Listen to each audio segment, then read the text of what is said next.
Nabibitin na naman ba kayo mga master? Syempre may bago na naman tayong product na ipapakilala kung bakit makintab ang ating RFI. Ipa-flash na nga lang natin sa screen kung saan nyo mabibili ito. Ito nga pala yung Mitsusi Philippines. Napakabilis ang delivery dito mga master, saka marami silang coupon. Dahil dito makakatipid kayo, kaya samahan nyo na ako mag-unboxing. Matagal-tagal ko na rin itong hinahanap mga master, kaya kuha ko sa inyo. Malamang mai-check out mo to kapag ka napanood mo tong video natin. Sa packaging pa lang panalong panalo na. Ito nga pala napakaganda, heavy duty car polisher nga pala ito. Ito kasi yung pinakasikreto natin kung bakit napakakintab ng ating alaga na si Master DFI. Kaya ito, panoorin mo yung video natin, i-share and like mo na rin para hindi ka mahuli sa ating update. Nandito nga ako, excited na akong buksan ko pinaka-box natin para malaman natin at may share ko sa inyo kung ano mga nilalaman nito. Napakaganda talaga ng packaging na to, wala tayong masabi dahil kompleto Ricardo's pa ang kanilang product. Nandito nga pala yung pinaka-manual nila. Alam mo na ang ibig sabihin nito, babasahin mo yan na napakahaba-haba. Pero kung tinatamad ka, panoorin mo lang to pinaka-video natin na to, sigurado masusundan mo yung step by step ng ating pinaggagawa dito sa ating pinaka-motor. Kapansin-pansin na nga rin pala, meron nga pala siyang kasamang tools dito. Kapag halimbawa kasi magpapalit tayo ng polisher, napakaganda nito kasi hindi na tayo mahihirapan. Sa brand naman nito, sa mga magtatanong, Mitsusi yung pinaka-brand nito, kaya hindi mo na kailangan maghanap pa ng iba. Kapansin-pansin din nga pala dito mga master, napakaganda talaga ng quality niya. Talagang ito yung pinaka-excited dito kung paano natin ito gagamitin. Dito nga nag-decide na ako isaksak tong pinaka-polisher natin kasi talagang excited na si Master D.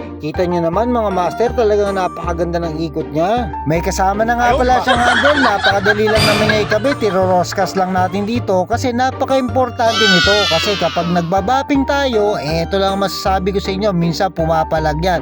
Hindi lang yan ang pinaka-specs ito, meron din siya pinaka-control. Pwede mong hinahin yung ikot, pwede mong pabilisin. Ito lang yan, makikita nyo yan sa pinaka-push button natin sa ating pinaka-trigger. Huwag ka na rin pala mga ba kasi brushless na rin to, kaya less maintenance na tayo dito sa pinaka-product natin. Bali ito nga, didikit na natin to pinaka-polisher natin. Ito libre lang to, kasama mo yan mabibili kapag ka nag-order ka at nag-checkout sa ating Yellow Basket. At kung sa Facebook naman, makikita mo yan sa comment section. Bali gumamit lang tayo dito ng pinaka-papakitab natin dito, nilalagay lang natin sa pairings natin yan, tapos saka natin ibabaping. Nakita nyo naman mga master, talagang seryoso ko kasi gustong gusto ko talaga makintab yung pinaka-motor nating alaga na si Master DFI. Napakabilis lang naman gamitin ito. Kung ako sa inyo, bumili na rin kayo nito kasi napakaganda nito. Pwede ito sa motor, pwede sa kotse, lahat. Sa mga naninilaw ng headlight, abangan nyo na lang yung pinaka-video natin na susunod natin dito kasi talagang ginamit ko to sa pinaka-headlight natin